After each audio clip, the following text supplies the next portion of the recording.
Je me couche et aussitôt je m'endors en paix, car toi seul, ô Éternel, tu me fais habiter en sécurité. Bonsoir bien-aimés, c'est l'heure de la prière et de la repentance en ce dimanche soir du 29 juin 2025. Prions ensemble.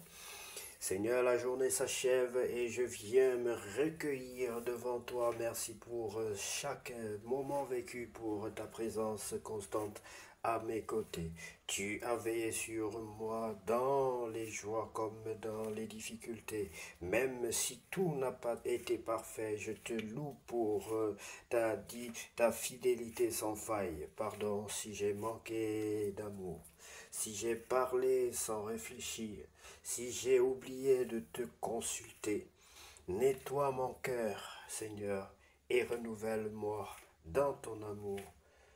Seigneur, je te confie ma nuit, mon repos, mes pensées, mes rêves, apaise tout ce qui est agité en moi et fait descendre ton calme dans mon âme. Ta parole déclare, je me couche et aussitôt je m'endors en paix, car toi seul, ô Éternel, tu me fais habiter en sécurité.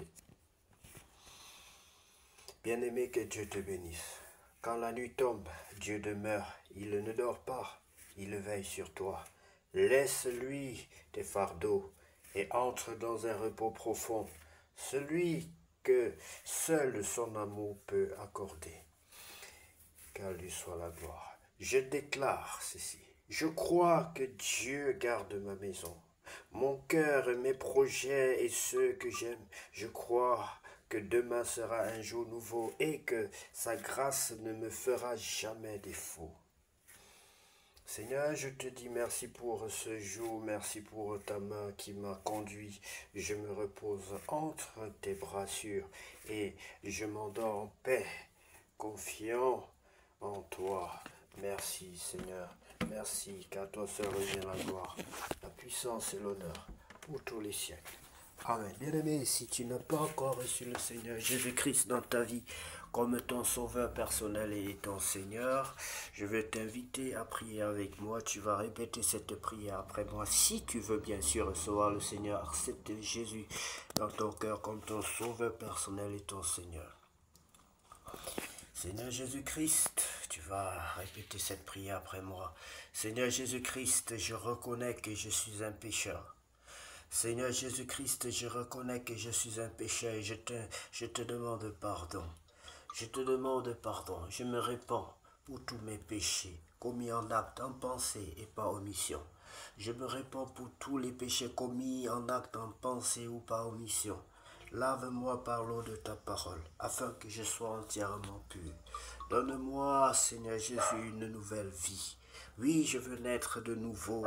Oui, je veux que tu sois mon Dieu. Oui, je veux que tu sois mon maître. Oui, je veux que tu sois mon conducteur. Oui, je veux que tu sois mon docteur. Oui, je veux que tu me purifies, que tu restaures ma santé, que tu restaures ma vie. Oui, parce que je crois que celui qui est appelé enfant de Dieu est différent de celui qui ne l'est pas. Seigneur, que ta grâce tombe sur ma tête aujourd'hui, ce soir, au nom de Jésus-Christ. Au nom de Jésus-Christ, oui, sois mon Dieu, Seigneur. Je t'invite dans ma vie comme mon sauveur personnel et mon Seigneur. Demeure en moi et accompagne-moi par la plénitude de ton Esprit Saint. Je t'en supplie, au nom de Jésus. Bien-aimé, sois béni si tu as prié ainsi. Au nom de Jésus-Christ, que Dieu te bénisse et qu'il t'accompagne par son Esprit, qu'il déverse vraiment son onction et sa grâce abondante sur ta tête et sur ta vie, au nom de Jésus. Bien-aimé, pour grandir dans la foi, tu dois lire la parole de Dieu. La Bible dit que ce livre de la loi ne quitte point ta bouche. Et je vais t'exhorter à lire la parole de Dieu plus que tout autre livre, à méditer, à lire et à réfléchir, à chercher à comprendre par l'aide de l'Esprit de Dieu que tu viens d'invoquer. Lisons ensemble la parole de Dieu bien-aimé dans le livre de 1 Samuel chapitre 25. Mort de Samuel, méchanceté de Michal, on va dire de Nabal. Non, Michal, il était bien avec David. De Nabal et sagesse d'Abigaël. Samuel mourut. Tout Israël s'étant assemblé, le pleura et on l'enterra dans sa demeure à Rama. Ce fut alors que David se leva et descendit au désert de Paran. Il y avait à Mans un homme fort riche, possédant des biens à Carmel. Il avait 3000 brebis et 1000 chèvres, et il se trouvait à Carmel pour la tonte de ses brebis. Le nom de cet homme était Nabal et sa femme s'appelait Abigail. C'était une femme de bon sens et belle de figure, mais l'homme était dur et méchant dans ses actions. Il descendait de Caleb. David apprit au désert que Nabal tondait ses brebis. Il envoya vers lui 10 jeunes gens auxquels il dit monter à Carmel et aller auprès de Nabal. Vous le saluerez en mon nom et vous lui parlerez ainsi: pour la vie, sois en paix, et que la paix soit avec ta maison et tout ce qui t'appartient. Et maintenant j'ai appris que tu as les tondeurs. Or, les bergers ont été avec nous. Très bien, nous ne leur avons fait aucun mal, aucun outrage, je veux dire. Et rien ne leur a été enlevé pendant tout le temps qu'ils ont été à Carmel. Demande-le à tes serviteurs et ils te le diront, que ces jeunes gens trouvent donc grâce à tes yeux. Puisque nous venons dans un jour de joie, donne donc, je te prie, à tes serviteurs et à ton fils David ce qui se trouvera sous ta main. Lorsque les gens de David furent arrivés, ils répétèrent à Nabal toutes ces paroles au nom de David, puis ils se turent. Très bien, Nabal répondit aux serviteurs de David: qui est David et qui est le fils d'Isaïe? Il y a aujourd'hui beaucoup de serviteurs qui s'échappent d'auprès de leur maître. Et je prendrai mon pain, mon eau et mon bétail que j'ai tué pour mes tondeurs. Il est égocentrique, bien-aimé. C'est ça ce qu'on appelle l'égocentrisme. Le moi. Je prendrai mon eau, mon pain, mon eau, mon bétail que j'ai tué pour mes tondeurs. Et je les donnerai à des gens qui sont je ne sais d'où. Voilà la méchanceté pour ceux qui ne savent pas ce qu'on appelle la méchanceté. Dans la méchanceté, il y a l'égocentrisme. Les gens de David rebroussèrent chemin, ils s'en retournèrent et retirent à leur arrivée toutes ces paroles à David. Alors David dit à ces gens que chacun de vous saigne son épée. Et ils saignirent chacun leur épée. David aussi saignit son épée, et environ 400 hommes montèrent à sa suite. Il en resta 200 près des bagages. Un des serviteurs de Nabal vint dire à Abigail, femme de Nabal: voici David a envoyé du désert des messagers pour saluer notre maître, qui les a rudoyés. Et pourtant ces gens ont été très bons pour nous. Ils ne nous ont fait aucun outrage. Et ici encore on voit quelqu'un qui est bien aimé. Je vous disais que lorsque le roi est méchant, il peut affecter et attirer la malédiction sur ses sujets et sur ses serviteurs. Et c'est valable pour un chef de maison, un chef de famille. Vous voyez que même ses serviteurs ici vont être victimes. Ils vont être menacés de mort à cause d'un roi ou bien d'un chef méchant. Oui, bien aimé, il faut prier pour nos autorités, pour qu'ils ne soient pas méchants, parce qu'un pays peut être détruit à cause d'un seul homme. Et pourtant, ces gens ont été très bons pour nous. Ils ne nous ont fait aucun outrage et rien ne nous a été enlevé. Tout le temps que nous avons été avec eux, lorsque nous étions dans les champs, ils nous ont nui et servi de muraille. Tout le temps que nous avons été avec eux, faisant paître les troupeaux. Sache maintenant et vois ce que tu as à faire, car la perte de notre maître et de toute sa maison est résolue et il est si méchant qu'on ose lui parler. Abigail prit aussitôt 200 pains, 2 outres de vin, 5 pièces de bétail à prêter, 5 mesures de grains rôtis, 100 masses de raisins secs et 200 de figues sèches. Elle les mit sur des ânes et elle dit à ses serviteurs, passez devant moi, je vais vous suivre. Elle ne dit rien à Nabal, son mari. Voilà une femme sage, bien-aimée. Elle est un peu à l'image de Jonathan qui était sous le règne d'un homme méchant. Ici, c'est un mari méchant et une femme qui comprend. Oh, bien-aimé, comme quoi il y a toujours un petit reste. Soit parmi ce petit reste de bonnes personnes, comme Noé à son époque, que Dieu allait détruire le monde à cause de l'extrême méchanceté. Montée sur un âne, elle descendit la montagne par un chemin couvert. Et voici David et ses gens descendaient en face d'elle, en sorte qu'elle les rencontra. David avait dit, c'est bien en vain que j'ai gardé tout ce que cet homme a dans le désert et que rien n'a été enlevé de tout ce qu'il a possédé. De tout ce qu'il possède, il m'a rendu le mal pour le bien. Que Dieu traite son serviteur David dans toute sa rigueur, si je laisse subsister jusqu'à la lumière du matin qui que ce soit de tout ce qui appartient à Nabal. Lorsque Abigail a aperçu David, elle descendit rapidement de l'âne, tomba sur sa face en présence de David et se prosterna contre terre, puis se jetant à ses pieds, elle dit, à moi la faute, à moi la faute, à moi la faute. Mon Seigneur, permets à ta servante de parler à tes oreilles et écoute les paroles de ta servante.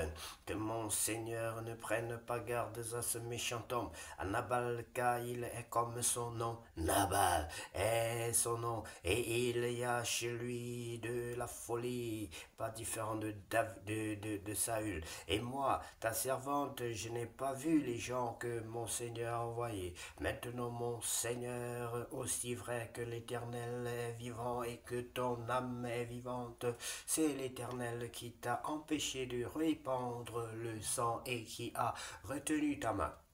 Que tes ennemis, que ceux qui veulent du mal à mon Seigneur soient comme Nabal. Accepte ce présent que ta servante apporte à mon Seigneur et qu'il soit distribué aux gens qui marchent à la suite de mon Seigneur. Pardonne, je te prie, la faute de ta servante, car l'Éternel fera à mon Seigneur une maison stable. Pardonne, car mon Seigneur soutient les guerres de l'Éternel et la méchanceté ne se trouvera jamais en toi. Est-ce que ces propos ici sont différents des propos de Jonathan, bien-aimé? Je ne crois pas du tout. Jonathan aussi avait cette vision.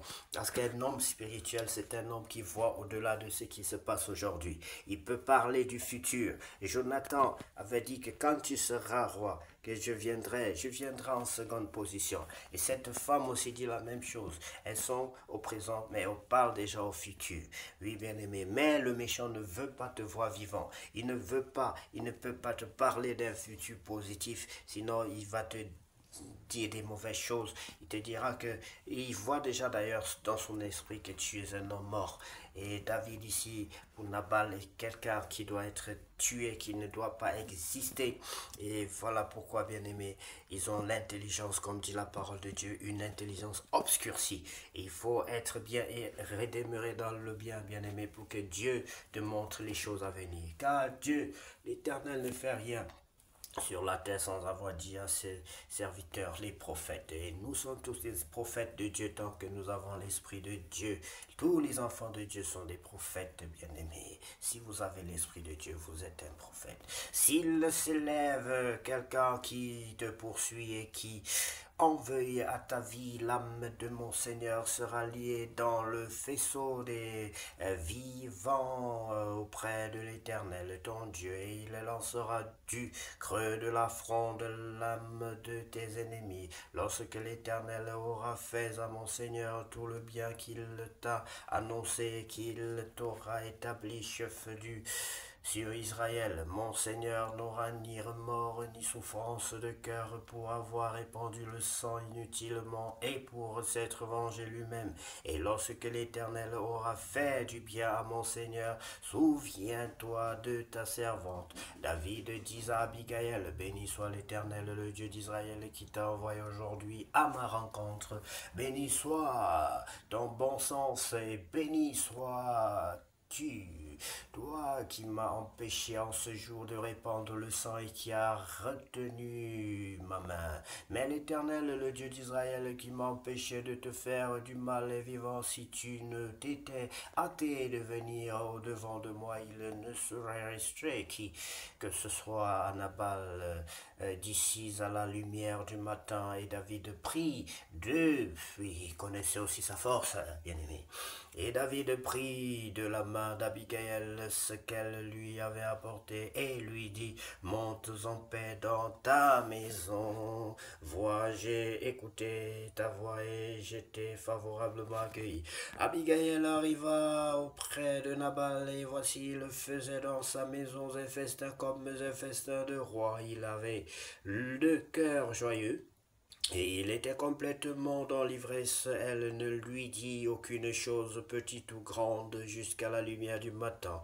Mais le matin, l'ivresse de Nabal s'étant dissipée, sa femme lui raconta ce qui s'était passé. Le cœur de Nabal reçut un coup mortel et devint comme une pierre. Environ 10 jours après, l'Éternel frappa Nabal et il mourut. David apprit que Nabal était mort et il dit, béni soit l'Éternel qui a défendu ma cause dans l'outrage que m'a fait Nabal et qui a empêché son serviteur de faire le mal. L'Éternel a fait retomber la méchanceté de Nabal sur sa tête. David envoya proposer à Abigail de devenir sa femme. Les serviteurs de David arrivèrent chez Abigail à Carmel et lui parlèrent ainsi, David nous a envoyés vers toi parce qu'il désire te prendre pour femme. Elle se leva, se prosterna le visage contre terre et dit, voici ta servante sera une esclave pour laver les pieds des serviteurs de mon Seigneur. Et aussitôt, vous comprenez bien aimé, aujourd'hui, la femme ne se voit plus comme une esclave, mais une vraie femme doit se voir comme une esclave, c'est pas moi qui le dis. Et aussitôt Abigail partit, montée sur un âne et accompagnée de 5 jeunes filles, elle suivit les messagers de David et elle devint sa femme. David avait aussi pris Achinoam de Jezreel et toutes les deux furent ses femmes. Et Saül avait donné sa fille Michal, femme de David, à Palti de Galim, fils de Laïs. Toujours les actes de méchanceté du côté de Saül, bien-aimé. Nous sommes heureux d'avoir partagé ces moments avec vous. Que la parole de Dieu demeure dans notre cœur, que nos cœurs soient de bonne terre fertile à la réception et au développement de la parole de Dieu. Car la parole de Dieu est Dieu. La parole de Dieu nous transforme. C'est la parole de Dieu qui peut nous donner le bon sens, bien-aimé. Car notre Dieu revienne la gloire, la puissance et l'honneur pour tous les siècles. Amen. Seigneur Jésus,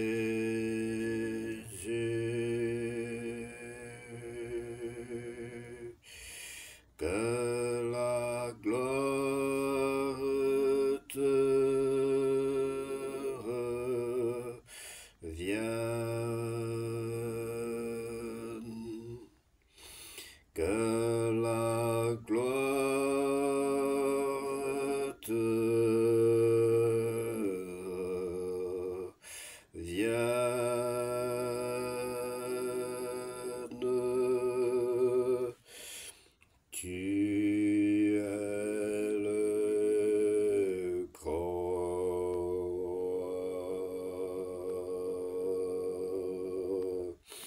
Seigneur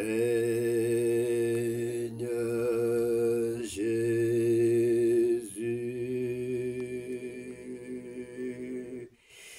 que la gloire te... Bien-aimé, puisse cette nuit être une véritable nuit de repos, être plus glorieuse que toutes les nuits déjà vécues sur cette terre, que l'Éternel vient vous parler dans votre sommeil, qui vient vous parler par des songes et des visions, qui viennent vous sécuriser, qui vous assure la sécurité, la paix, que votre sommeil soit paisible. Que la paix de Christ qui dépasse toute intelligence soit avec chacun de vous, bien-aimés.